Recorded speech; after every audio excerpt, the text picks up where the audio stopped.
Yo, what is up guys, my name is Patrick, host of EDH Brutality, and today we're going to cover nothing but the best cards I was able to find in the highly anticipated set of Duskmourn. So without further ado, have you sit back, relax, and let's get into it.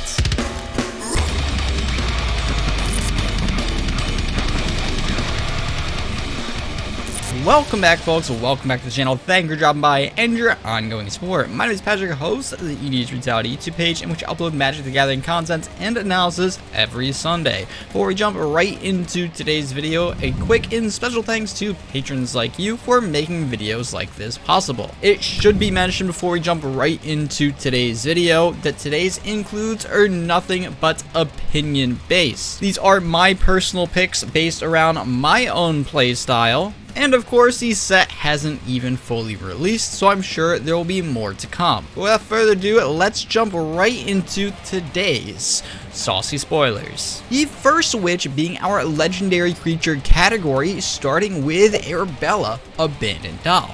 Coming in at 1 red and 1 white mana, this 1/3 legendary artifact creature toy reads, whenever Arabella Abandoned Doll attacks, it deals X damage to each opponent and you gain X life, where X is the number of creatures you control with power 2 or less, making her somewhat of a live game version of a Chandra's Ignition, although this time focused around a token package, because after all, the more creatures you do have on board, the higher those values will be, making her quite the strong piece, just like so many includes within today's video, with our second being Marina Vendrell. Coming in at Wooburg, this 3/5 legendary creature human warlock reads, when Marina Vendrell enters, reveal the top 7 cards of your library. Put all enchantment cards from among them into your hand and the rest on the bottom of your library in a random order. We can tap to lock or unlock a door of a target room you control and activate only as a sorcery. So I can already see this being a fantastic Enchantress Flicker-like deck where we can continuously dig through those top 7 cards of our library and put any enchantment within our hand.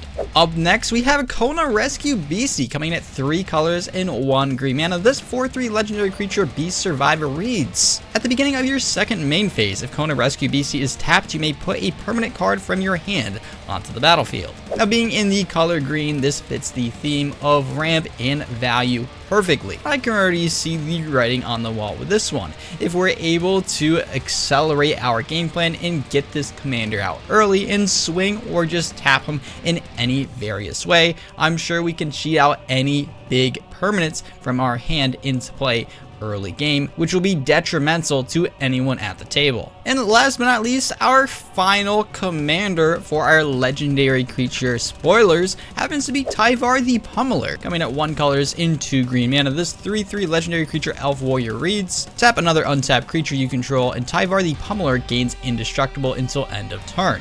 Tap it. And then we can play 3 colors in 2 green mana for creatures you control to get +X until end of turn, where X is the greatest power among creatures you control. And I don't know what there is to say. This is really just an overwhelming stampede on a commander with the ability to have indestructible. In other words, it's strong. For the enchantments I was able to find through these spoilers, we have Liline of Transformation. Coming in at 2 colors and 2 blue mana, this enchantment spell states, if Liline of Transformation is in your opening hand, you may begin the game with it on the battlefield.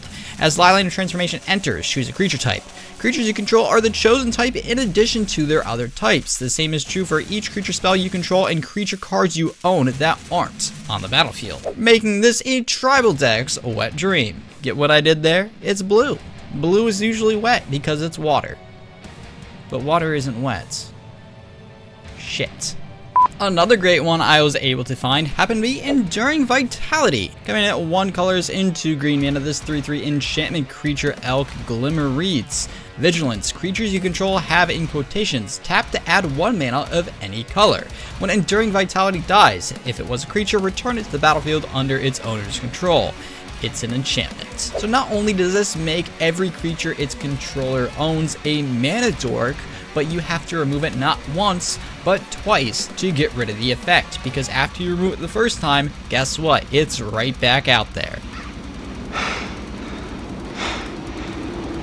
Please, don't.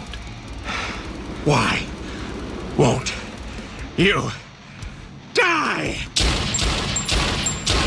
I really couldn't tell you what Wizards of the Coast was thinking with this one, because the power creep in these cards is absolutely unbelievable. Speaking of unbelievable, what if I told you that they reprinted the Ozolith? Huh? Well, not quite, but close enough. We've got Reluctant Role Model, coming at 1 colors and 1 white mana. This 2/2 creature human survivor reads, at the beginning of your second main phase, a Reluctant Role Model is tapped. Put a flying, lifelink, or +1/+1 counter on it. Whenever Reluctant Role Model or another creature you control dies, if it had counters on it, put those counters on up to 1 target creature. Which in my personal opinion is way better, because this doesn't just concern 1/1 counters like the Ozolith does. No, it can transfer any counters. Up next we have Marvin Murderous Mimic, coming in at 2 colorless mana. This 2/2 legendary artifact creature reads, Marvin Murderous Mimic has all activated abilities of creatures you control that don't have the same name as this creature. Hey yo, what the f? What is Wizards doing? What? In Commander? Are you... Oh, and for just 2 colors, man, get out of here. Alrighty, wrapping up the creature segment, we have Doomsday Excruciator, coming in at 6 black mana. This 6/6 flying creature demon. Wait a minute. He's 6 mana, and his power and toughness is a 6 and a 6. Do I hear 666?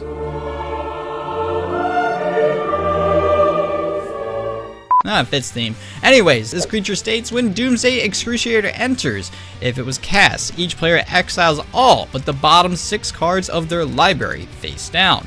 At the beginning of your upkeep, draw a card, making him a pretty neat finisher in speeding up the game, putting everyone on a clock, especially if paired with cards that force people to draw more cards. Overall, a pretty neat creature, and I'm excited to use him. Next up in today's showcase, I was able to find 2 really good sorceries, the first of which being Cathartic Parting, coming in at 1 colors and 1 green mana. This sorcery speed spell states, the owner of target artifact or enchantment an opponent controls shuffles it into their library. You may shuffle up to 4 target cards from your graveyard into your library, which for just 2 mana serves as great removal as well as recursion. But if you think that's good, just take a look at Demonic Console, coming in at 1 colors and 1 black mana. This sorcery speed spell says, search your library for a demon card, reveal it, and put it into your hand, then shuffle. If there are 4 or more card types among cards in your graveyard, instead search your library for any card and put it into your hand,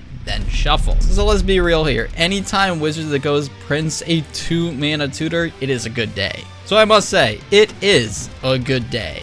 And last but not least, our final card of this video that I figured I should give light to happens to be Marina Vendrill's Grimoire, coming at 5 colors and 1 blue mana. This legendary artifact states, when Marina Vendrill's Grimoire enters, if you cast it, draw 5 cards. You have no maximum hand size and don't lose the game for having 0 or less life. Whenever you gain life, draw that many cards. Whenever you lose life, discard that many cards. Then, if you have no cards in your hand, you lose the game. And I may be particularly biased about this one include, but open and honestly, I can just see this going nuts in a card draw deck, specifically pure and toothy. Because let's be honest, as long as you can draw cards and have a fat grip in your hand, you can't lose the game for having 0 life, which in my personal opinion is a pretty strong deal.